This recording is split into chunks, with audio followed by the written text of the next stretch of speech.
ఉన్నాయా లేదా, నా మొగుడికి నా మీద ఒక పర్సనల్ కేర్ ఉంది అన్నటువంటి ఫీల్ ఆమెలో డెవలప్ అవుతుంది. ఆ తర్వాత బయటకు వచ్చాము. ఒక గంట సేపు బైక్లో జర్నీ చేయక తప్పదు. ట్రాఫిక్ మీద మాత్రమే కాన్సన్ట్రేషన్ ఉండాలి. ఇంట్లో జరిగేటువంటి అనేక జెమినీ సీరియళ్ళ మీద దృష్టి ఉండకూడదు. ఆఫీసుకు పోయి చేరాము, ఈ ట్రాఫిక్ గురించి మర్చిపోవాలి, కొంప గురించి మర్చిపోవాలి, తల్లిదండ్రుల గురించి మర్చిపోవాలి, పెళ్ళాం గురించి మర్చిపోవాలి. మనం చేసే వృత్తి ఏదైతే ఉందో అదే దైవం. 10 గంటలు 8 గంటలు డ్యూటీ వస్తుందిగా, దానికోసం పూజ చేయండి, దానికోసం సేవ చేయండి. పూజ అంటే అక్షంతలు వేస్తూ ఉంటేనే పూజ కాదమ్మా. మనం చేసేటువంటి వృత్తి ఎంత శ్రద్ధగా చేస్తే అది మనకు అంత గొప్ప ఫలితాలను ఇస్తుంది. అది చేయండి. ఆ తర్వాత మళ్ళీ సేమ్ డిటో, బైకు గంట సేపు జర్నీ. ఆ తర్వాత మళ్ళీ సేమ్ తల్లి తండ్రి. ఆ తర్వాత అన్నం తిన్నాము, లేకపోతే బెడ్రూమ్ కార్యక్రమాలు మామూలే. ఓకే, అలాగా మేనేజ్ చేస్తే లైఫ్ అన్నది హ్యాపీగా ఉంటుంది. అందరూ కూడా హ్యాపీగా బతుకుతారు. అందరి మీద కూడా మనం ఒక పర్సనల్ కేర్ అన్నది చూపించగలుగుతాం. దీన్ని లైఫ్ మేనేజ్మెంట్ అంటారు. ఓకే. సో చాలా అంటే చాలా చక్కగా చాలా క్లియర్గా చెప్పారు. ఇంకొక విషయం ఏంటంటే, అసలు మీకు ఓటు హక్కు ఉందా? ఓటు వేస్తారా ఎప్పుడైనా? ఆధార్ కార్డు ఓటర్ కార్డు చూపిమంటారా ఏంటి? అంటే అసలు ఓటు ఉందండి, చూపిస్తాను. సరే, అది కాసేపు పక్కన పెడితే, మీరు అసలు ఏదన్నా పార్టీకి, పలానా పార్టీకి నాకు ఈ పార్టీ అంటే ఇంట్రెస్ట్ అని కానీ, వీళ్ళు బాగా చేస్తున్నారని కానీ ఎప్పుడన్నా అలా చెప్పడం జరిగిందా? లేదండి. ఏ పార్టీ మీద ప్రత్యేకించి నాకు అభిమానము అనేది ఉండదు. To be frank, I'm saying this word, each and every politician is crooked and cruel. రాజకీయానికి అర్థం చెప్తాను. రాజకీయము అంటే రాక్షసత్వం, రాజకీయము అంటే రంకుతనం, రాజకీయము అంటే బొంకుతనం, రాజకీయము అంటే సిగ్గులేనితనం, అంతకుమించి పెద్ద డ్రైనేజ్. ఇది నాకు ఒక జర్నలిస్ట్గా నాకుండే అభిప్రాయం. కాబట్టి ఇంపార్షియల్ జర్నలిజం అనేదే గొప్పది, నేను నమ్మే సిద్ధాంతం. ఇది ఎథిక్స్ అంటారు కదా, జర్నలిస్ట్కి ఉండాల్సిన ఎథిక్స్లో ఇది ఒకటి. అలాగే నేను ఏ పార్టీకి చెందినవాడు కాదు, ఏ పార్టీని నేను గౌరవించను, ఏ పార్టీ గొప్పదని నేను అన్ను. రాజకీయ నాయకుడి తాలూకు గుణం ఎలా ఉంటుంది అంటే, సొంత తమ్ముడే గెలుపుకు తన కోసం కష్టపడి పనిచేసినా గెలిచిన తర్వాత ఎవడ్రా నువ్వు అంటాడు. ఎవరిని? తమ్ముడిని. సొంత తమ్ముడిని అనేవాడు. ప్రజలకేం చేస్తారమ్మా వీళ్ళు కేవలము ప్రజల్ని దోచుకోవడానికి రాజకీయ నాయకులు అయిన వాళ్ళే కానీ ప్రజలకు సేవ చేయడం కోసం రాజకీయ నాయకులు అయిన వాళ్ళు కాదు. కాకపోతే వ్యవస్థలని గురించి నేను ప్రిడిక్షన్ ఇచ్చిన మాట వాస్తవం. ఆ ప్రిడిక్షన్ కూడా నేను ఎలా ఇస్తాను అంటే, అనేక అంశాలను నేను పరిగణలోకి తీసుకుంటా. ఆ లెక్కలో జగన్మోహన్ రెడ్డికి నేను ప్రిడిక్షన్ ఇచ్చాను. ఇటీవల కాలంలో అంటే కేసీఆర్కి కూడా నేను ప్రిడిక్షన్ ఇచ్చాను. ఇప్పుడు కూడా మళ్ళీ మీ ఛానల్ తరఫున మళ్ళీ చెప్తున్నాను, నెక్స్ట్ ఎలక్షన్ కూడా జగన్మోహన్ రెడ్డే వస్తాడు. అంతకుమించి హ్యాట్రిక్ కొడతాడు, అంటే 3వసారి కూడా వాడే వస్తాడు.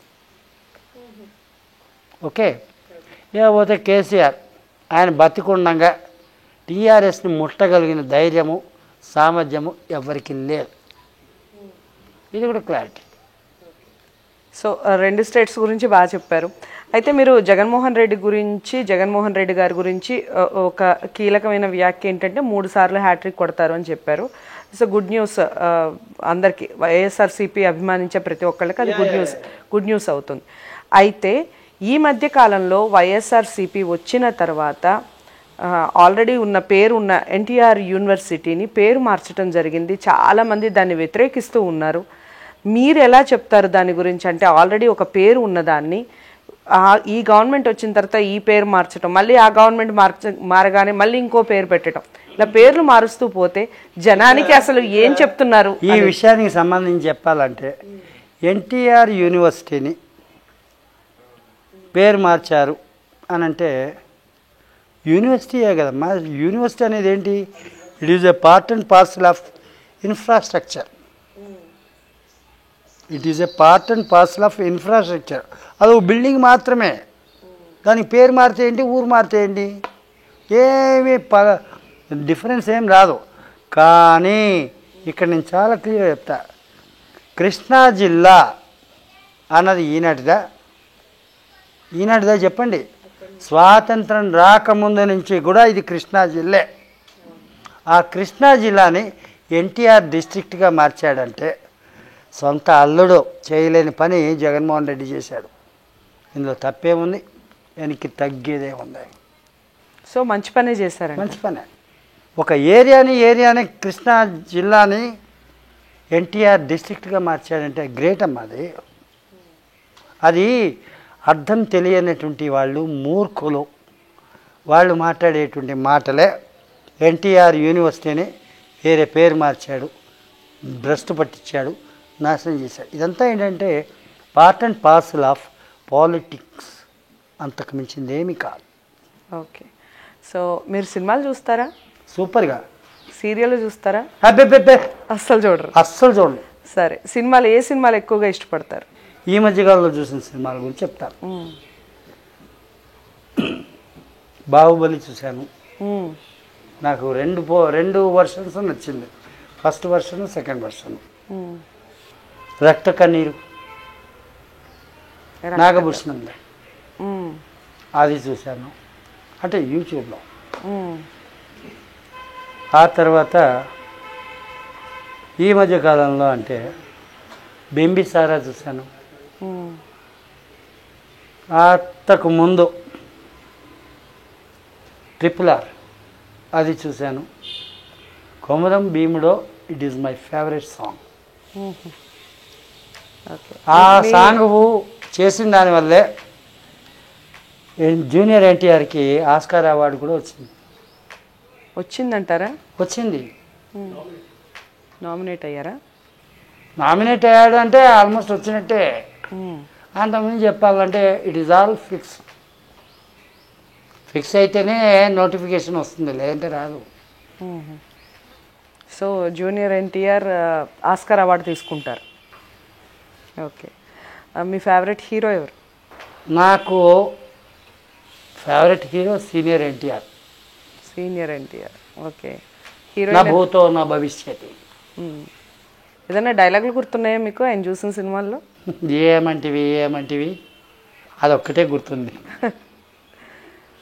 చెప్పండి, గుర్తున్నంత వరకు చెప్పండి. నాకు అదే ఒక్కటే వచ్చు. ఏమంటివి కులము మతము ఇదే సత్యమందువా, ఇక్కడ జరుగుతున్న పరీక్ష క్షాత్ర పరీక్షయే కానీ కుల పరీక్ష కాదు, క్షత్రియ పరీక్ష కాదు, కుల పరీక్ష కాదు.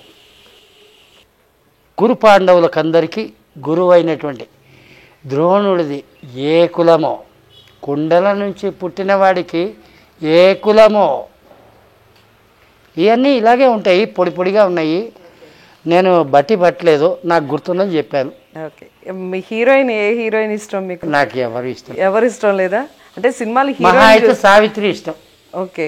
ఆమె ఎలాగూ పోయింది, ఎలాగూ పోయింది కాబట్టి ఇప్పుడున్న హీరోయిన్స్లో ఏ హీరోయిన్ ఇష్టం లేదు మీకు? ఓకే.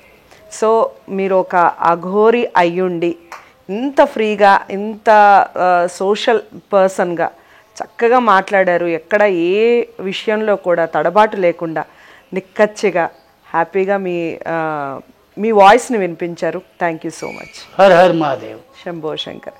చూసారు కదా, అఘోరి అంటే మనం భయపడాల్సిన అవసరం లేదు. అఘోరి అంటే అదేదో భయంకరమైన భూతాలు దయ్యాలతో తిరుగుతూ ఉంటారు అన్న నిజాలు, అవి నిజాలుగానే ఉండిపోనివ్వండి. అది అబద్ధము అని మనం చెప్పలేం, కానీ వాళ్ళకి మాత్రమే కనపడతాయి, మనకి కనపడవు. అంటే అది మనలో ఉన్న అంతర్లీనంగా ఉన్న ఒక భయం కావచ్చు, ఇంకేదైనా కావచ్చు. కానీ వాళ్ళు మనతో పాటు తిరిగే మనుషులే, సహజంగా ఉండే మనుషులే. చక్కగా మాట్లాడారు. ఇది ఇవాల్టి స్పెషల్ ఇంటర్వ్యూ.